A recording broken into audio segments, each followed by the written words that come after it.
Movie के शुरुआत में हम मेलरी नामक लड़की के देखत बानी जौन अपने कार से कहीं जात बा। मेलरी की शादी ठीक हो गईल बा और ऊ शादी की तैयारी करे खातिर शहर से बाहर जात बाड़े। उही दौरान मेलरी अपन बहन के कॉल करत बाड़ी। वीडियो कॉल के दौरान मेलरी के बहन ओकरा से पूछत बाड़े कि का तू इस शादी से खुश बाड़ा। मेलरी उनकरा के हंस के कहत बाड़े कि हाँ, हम इस शादी से खुश बाड़ी। ई कह के ऊ कॉल कट कर देत बाड़े। हालांकि ऊ अपने शादी को लेके तनिको नहीं खुश रहत बाड़े, लेकिन फिर भी ऊ अपन बहन के सामने ऐसा बर्ताव करत बाड़े जिससे ऊ सोचे कि मेलरी अपन शादी से खुश बाड़े। मेलरी अपन शादी के लेके तनिको खुश नहीं रहत बाड़े, लेकिन फिर भी ऊ ई बात केहू के नाई बताए रहल। अब ऊ दौरान ऊ एगो शॉर्टकट रास्ता अपनावत बाड़े जैसे कि ऊ जल्दी पहुंच सके।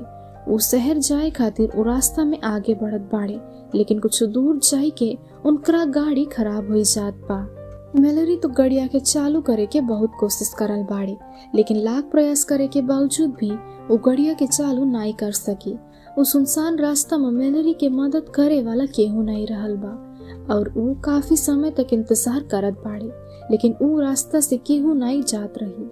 अब मेलरी केहू के कॉल करे के कोशिश करत बाड़ी, लेकिन बदकिस्मती से उनके मोबाइल के नेटवर्क नहीं रहत है, जैसे वो फिलहाल केहू के मदद भी नहीं ले सकत बाड़े।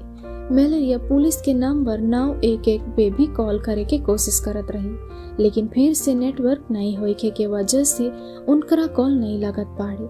अब कुछ देर बाद वहाँ क्रिश्चियन नामक एगो लड़का आवत बा, जेके देखे के बदवा में मेलरी ओकरा के अपन स्थिति बतावत बाड़ी। ई देख के क्रिश्चियन ओकरा के गाड़ी ठीक करे के कोशिश करत बाड़े और ऊ उनमें कामयाब हो जात है। मेलरी अब क्रिश्चियन के शुक्रिया कह के वहाँ से जात बाड़े, लेकिन कुछ दूर जाए के मेलरी सोचत बाड़े कि सुनसान रास्ता में उनकरा के क्रिश्चियन के मदद करे के चाहिए, काहे के क्रिश्चियन उनकरा के मदद कर ले बाड़े। उनकरा मदद करे खातिर मेलरी वापस गाड़ी घुमाई लेत बाड़े। ऊ अब क्रिश्चियन के ढूंढे लागत बाड़े और ऊ वहाँ पहुँचे के बदवा क्रिश्चियन के अपन गाड़ी में बिठाई के ले जात रही। दोनों के बीच ई दौरान काफी बात होवत बा, लेकिन कुछ दूर बाद क्रिश्चियन बहुत अजीब और गंदा तरीकन से बात करे लागत बाड़े, जिसे सुन के मेलरी के ठीक इंसान नाई लागल बाड़े और वो क्रिश्चियन के साथ सुरक्षित नाई महसूस करल लागल बाड़े। तो वो वहाँ से क्रिश्चियन के उनकरा गाड़ी से उतरे खातिर कहत बाड़े।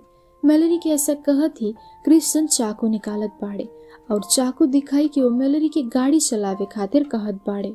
मेलरी डर से गाड़ी चलावे लागत बाड़े। गाड़ी चले के दौरान मेलरी देखत बाड़े कि क्रिश्चियन अपन सीट बेल्ट नाई पहने रही, तो वो उनकरा के मारे के कोशिश करत बाड़े। वो गाड़ी के तेजी से चलावे लागल बाड़ी और रास्ता में तेजी से चलाई के वो गाड़ी खाई में गिर जात बाड़े। खाई में गिरते ही मेलरी बेहोश हो जात बाड़े। जब वो उठत बाड़े तब वो खुद के गाड़ी में उल्टा सीट बेल्ट से बंधा हुआ पावत बाड़े। वो गाड़ी से निकले के कोशिश करत बाड़े, लेकिन उनका पैर सीट में पूरी तरह से फंस जात बा, जे कारण वो निकल नहीं पावत बाड़े। दोस्तों, यही गाड़ी के पास हम क्रिश्चियन के भी देखत बाड़े, जे पूरी तरह से ठीक रहले।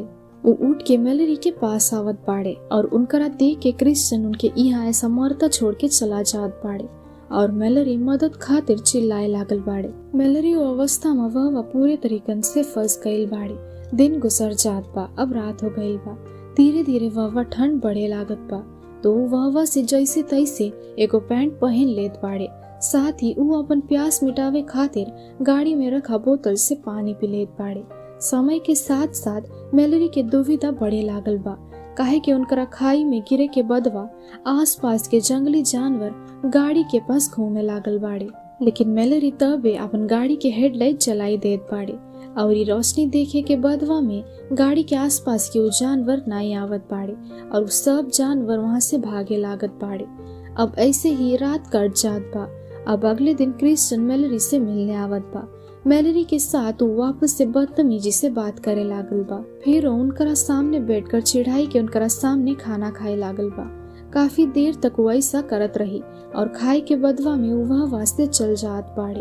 अब धीरे धीरे मेलरी समझ पावत है कि वो वह से नहीं निकल पाई है, वो ही खाई में ही मर जाई है। कुछ देर बाद मेलरी बहुत ज्यादा थक जात बाड़े और उनकरा आँख बंद होए लागत बा। अचानक से मेलेरी वाह अपना शरीर में कुछ चलत महसूस करत बाड़े। मेलेरी देखत बाड़े कि ई चूहा है, तो ऊ अब ई चूहा के मार देत बाड़े और ऊ चूहा के अपन खाना बनाई देत बाड़े। साथ ही ओकरा पास पिए के पानी नहीं रहे, तो ऊ अपन पेशाब से अपन प्यास बुझाई देत बाड़े। अगले दिन सुबह मेलेरी अपन फोन के रिंगटोन की आवाज सुन के फोन ढूंढे लागल बाड़े। अब फोन ढूंढे के बाद वह कहीं ना कहीं उनका एगो उम्मीद के किरण आवे लागल बा, लेकिन तभी वह क्रिश्चियन आई जात बाड़े, जिसे देख के मेलेरी अपन फोन छुपावे लागल बाड़े।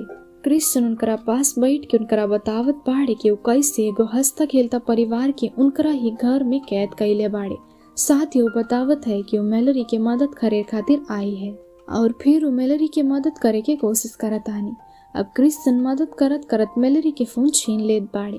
असल में क्रिश्चियन मेलेरी के फोन छुपावत देख लेत बाड़े और ऊ मदद करे खातिर नहीं कैले ई सब, बल्कि मेलेरी के तकलीफ और ज्यादा बढ़ावे खातिर कैले रही।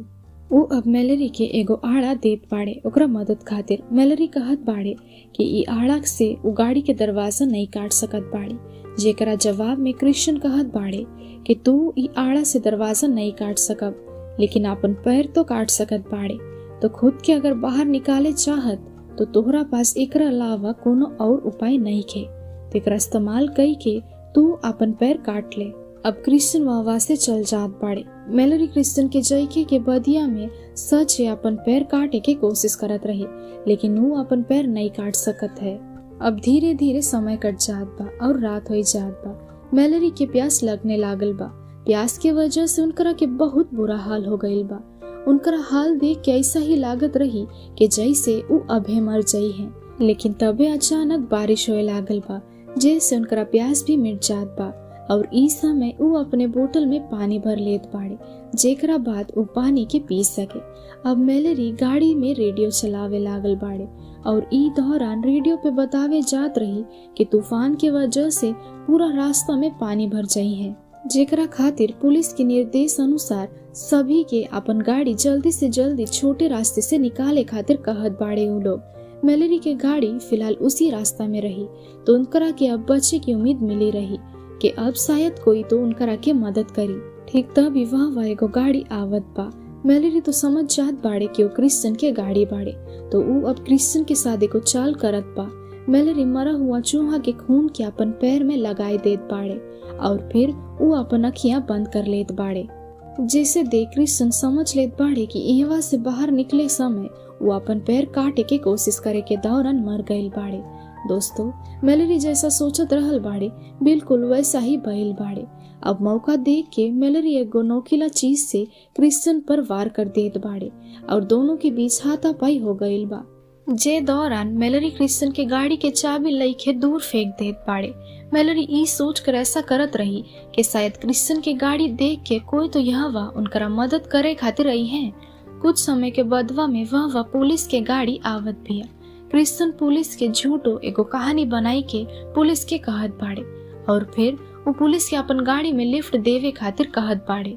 इस दौरान मेलेरी मदद करे खातिर चिल्लाए लागल बाड़े, लेकिन पुलिस उनकरा आवाज के एगो वहम समझ के वहां से जाए लागल बाड़े। मेलेरी के गाड़ी के अंदर बुरा हाल हो गईल बा। वो समझ नहीं पावत बाड़े कि वो वहां से कैसे बाहर निकली है। तभी मेलेरी ठान लेत बाड़े कि चाहे अब जो हो जाई है ऊ यहाँ से बाहर जरूर निकली है। तो ऊ अब फैसला करत बाड़े कि ऊ अपन पैर काट के यहाँ से बाहर निकली है। ऊ अब आड़ा का इस्तेमाल कई के अपन पैर काटे लागल बाड़े।